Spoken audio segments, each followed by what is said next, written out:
मध्य प्रदेश में हो रहे उपचुनाव में जिस तरह की तल्खी बीजेपी और कांग्रेस के नेताओं के भाषणों में दिखाई दे रही है, वैसी तल्खी राजस्थान के पूर्व डिप्टी सीएम सचिन पायलट के भाषण में नजर नहीं आई। हालांकि बुधवार को मेहगांव की जनसभा में सचिन पायलट ने मुख्यमंत्री शिवराज सिंह चौहान पर जमकर निशाना साधा। देखिए खास रिपोर्ट।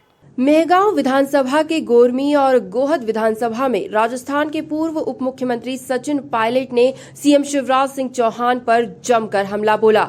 पायलट ने कहा, 15 साल से शिवराज सिंह अपने को सबका मामा बोलते हैं। ये कौन सा मामा है जो मंदसौर के किसानों की छाती पर गोली चला दे। कांग्रेस के स्टार प्रचारक ने नए किसान बिल को लेकर मोदी सरकार पर भी जमकर हमला बोला। हालांकि एक बार फिर वो अपने दोस्त ज्योतिरादित्य सिंधिया पर कोई भी टिप्पणी करने से बचते हुए नजर आए। जनता ने जब मौका दिया, अब सत्ता में बैठो, जनादेश का हम सब सम्मान करते हैं। देखिए, जब जनता ने आपको 1.5 साल पहले 2 साल पहले हाथ जोड़कर आपकी विदाई कर दी थी, तब आपने तिगड़म लगाकर पिछले दरवाजे से आके आप फिर हमारी छाती पे बैठ गए। आप किसानों की बात करते हो, अपने आप को सबका मामा बोलते हो। ऐसा कौन सा मामा है जो मंदसौर में किसानों के छाती पे गोली चला दे? किसान मुआवजा मांगता है, किसान अपनी फसल की भरपाई के लिए पैसा मांगता है, आप गोलू से भून दो और कहते कार्रवाई पुलिस ने। अरे पुलिस किसकी है? आपने क्या कार्रवाई करी? क्या प्रायश्चित आपने किया? किसान की जान की कीमत नहीं है।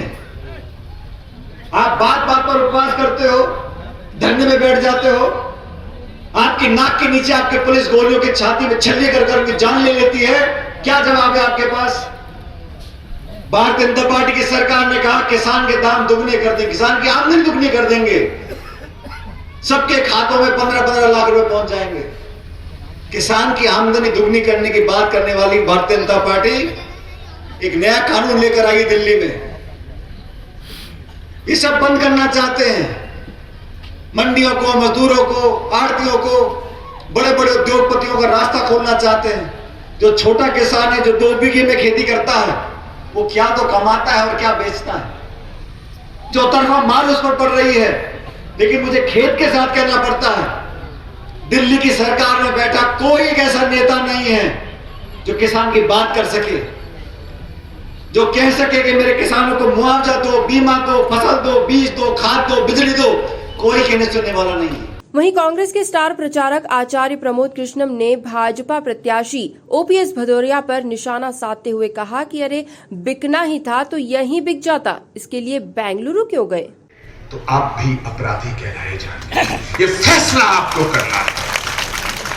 बड़ी मजेदार बात है कि वोट आपने दिया, सपोर्ट आपने दी, विधायक आपने बनाया, बनकर के भोपाल पहुंचा और बिकने बंगलौर चला गया। अरे नालायक, अगर बिकना ही था तो यही बिक जाता। यहां भी नहीं बिकना मंजूर था, भोपाल में बिक जाता। भोपाल में बिकना चाहता था, ग्वालियर में बिक जाता, दिल्ली में बिक जाता, बेंगलोर गया बिकने को, अब बिक गया। फिर यहां क्या करने आ रहा है? वोट मांगने भी बेंगलोर चला जा। हाथ खड़े करके बताओ, मेरी बात समझ में आ रही है या नहीं आ रही? अगर समझ में आ रही है तो संकल्प लो। मैं सौगंध दे करके जाता हूं, इस चंबल की मिट्टी की, पवित्र नीर की। मेरे दोस्तों, जब साधु कभी घर पे आता है, प्राण पे आता है, तो उसे दक्षिणा दी जाती है। कोई जमीन दान देता है, कोई नाज देता है, कोई आटा देता है, कोई रोटी देता है, कोई वस्त्र देता है, कोई आभूषण देता है, कुछ पैसे देता है। मुझे कुछ नहीं चाहिए, मुझे कुछ नहीं चाहिए। परम पिता परमेश्वर को साक्षी रख करके मैं आज तुमसे अपनी दक्षिणा के रूप में सिर्फ एक चीज मांगना चाहता हूं। कल की पीठाधीश्वर होने के नाते, पवित्र भूमि से आने के नाते, आपसे सिर्फ एक वोट की भिक्षा झोली फैलाकर इस बच्चे के लिए हाथ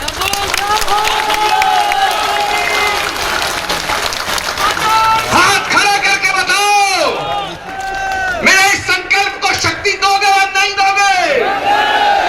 मेहगांव से कांग्रेस प्रत्याशी हेमंत कटारे ने एक बार फिर अपने वायरल वीडियो का जिक्र करते हुए कहा कि चाहे कुछ भी हो जाए वो अपने विरोधियों को तेल लगाने नहीं जाएंगे। एक मेरा वीडियो वायरल किया जा रहा है कुछ दिनों से, आपने सुना होगा। उसमें ये कह रहे हैं कि हेमंत कटारे ने बोला कि मैं तेल नहीं लगाने आऊंगा। चाचा सुना है आपने? मैं फिर कह रहा हूँ, मैं तेल लगाने नहीं जाऊंगा विरोधियों को, रेत माफियाओं को तेल लगाने नहीं जाएगा हेमंत कटारे। और झंडा ऊपर करके दुगनी ताकत से विरोध कर लो, जितनी औकात है तुम्हारी, और दुगनी ताकत से विरोध कर लो। अगर मुझे तेल लगाना होगा तो मैं अपने पिता तुल्य जनता, मेरी ईश्वर तुल्य जनता को तेल लगाऊंगा, विरोधियों को तेल नहीं लगा। और सुन लो रेत माफियाओं, औकात है तो तुम एक मुट्ठी रेत उठा के दिखा देना, मैं भी मान पाऊंगा कि तुम में दम थी कि मुझे दिखा देना। वहीं इस दौरान कांग्रेस प्रत्याशी हेमंत कटारे की मां मीना कटारे मंच पर भाषण देते हुए रो पड़ी। मीना कटारे ने रोते हुए आंचल फैलाकर अपने बेटे के लिए वोट मांगा। मेरे लिए कोई अलग नहीं है, मैं महंगा माटेर और इसमें कोई अंतर नहीं समझती। कटारे साहब यहाँ से 2 बार चुनाव लड़ चुके हैं और आज यहाँ महंगा की जनता ने 25-30 हजार से वोटों से जीत के भेजा है। आज उन्हीं का बेटा आप सबके बीच में खड़ा है, जो आप सबका बेटा है। आज जो अनाथ हो गया है, मैं सबसे यही प्रार्थना करूंगी, कोई भाई है, कोई भतीजे है, चाचा है, ताऊ है, कोई दादा है, बाबा, मैं सबकी झोली में डालने आई हूँ इस हेमंत कटारे को। ये आपका नेता नहीं, आपका बेटा बन के रहेगा आपके बीच में। चाहे एक बार सुख में देरी कर दे आने में, लेकिन दुख में आपके साथ कंधा से कंधा मिला के खड़ा रहेगा, जो उसकी माँ का वचन है। मैं आज बोल के जा रही हूँ और मुझे कोई भाषण देना नहीं आता। मेरी तरफ देखिए, जो मेरी सफेद साड़ी हो गई है, इसको कोई कलर नहीं कर सकता, लेकिन आप चाहेंगे तो आप अपने नेता की कमी जरूर पूरी कर सकते हैं। अपने हेमंत को आशीर्वाद दे के अपनी झोली में बिठा के, जे आपका बेटा है, नेता नहीं है, नेता मान के वोट मत करना, बेटा मान के, भतीजा मान के, भाई मान के, नाती मान के, मामा मान के, जो भी समझे आप उचित समझे। बस मेरी साड़ी की तरफ देख के मैं हाथ जोड़ के झोली फैला के मैं यही सबसे निवेदन करूंगी, जो एक माँ का वचन है, जो आपके बीच में खड़ा रहेगा, आपकी पूरी सहायता करेगा। छोटा जरूर है, लेकिन साहसी है, हिम्मती है, डरपोक नहीं है।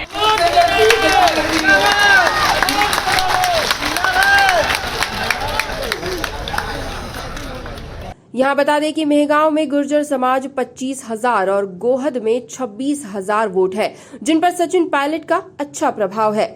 यही वजह है कि कमलनाथ एक शानदार दांव चलते हुए सिंधिया के गढ़ में उनके दोस्त को चुनाव के अंतिम समय में प्रचार के लिए लेकर आए हैं। भिंड से एमपी न्यूज के लिए मनीष ऋषिश्वर की रिपोर्ट।